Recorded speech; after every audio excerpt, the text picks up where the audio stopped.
Because there are skeptics out there that will say, no, driving pressure doesn't cause a problem at all. People have been doing it forever. That's the standard go-to. Everyone uses it. What on earth are you talking about? What would you say to those people? Well, I've seen people use driving pressure in a certain way, and there's sometimes that I've sort of, used a little bit of it to sort of, press a horse in a certain situation. But what's the problem with driving pressure is people use it all the time. It's become like I believe it's become like an easy way just to cut a corner and get the horse to do something. You pick up a flag, you move it away from the flag, job done, easy response. But you miss a lot of detail in how a horse responds to following a feel and stuff like that. So, directing pressure, if you want to sort of understand just the basic philosophy between directing and driving, directing is when a horse is going towards its thoughts. Driving is when the horse is kind of focused on the pressure, moving away from it like it's a threat. You can use a stimulant that looks like a driving pressure, but if you give the horse time to search and look away a little bit and search into the direction it's going, and that pressure doesn't keep pushing it, then it just becomes a stimulant to get the horse to search, not a I'm getting away from that pressure.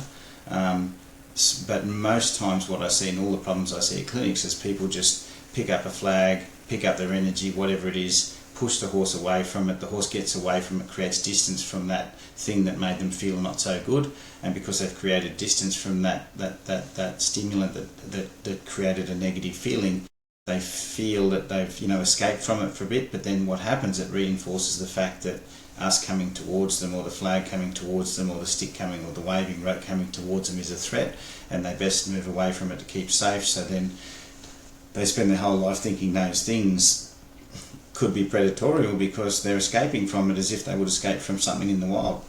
So training sessions then become stressful for the horse because it's having to sort of feel that need that it's getting chased, but it's on the end of a rope, can't move away like it would in the wild. So that feeling of trapped comes in, and so the pressure boils.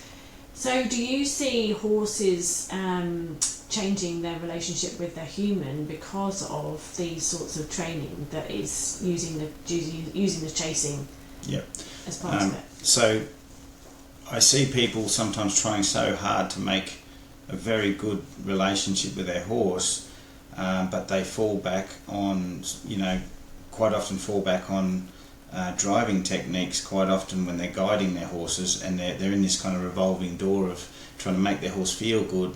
But then when they operate their horse through groundwork and stuff, the horses get this negative feeling. So the horse goes, but I like you, in your pajamas, but when you start to come out to guide me in your sort of horse riding or guiding clothes, I don't like you anymore. And you can't have a Dr. Jekyll, Dr. Hyde relationship with your horse. When you direct a horse and you offer it guidance, it has to have a good feeling, and the horse felt that you did something for it that made it feel better, and what you did helped that horse let go of other negative emotions that maybe the environment caused, or something else that's out of your control. But if you guide a horse properly and they let go of thoughts or about those other things because of your guidance, then you've actually helped them through guidance.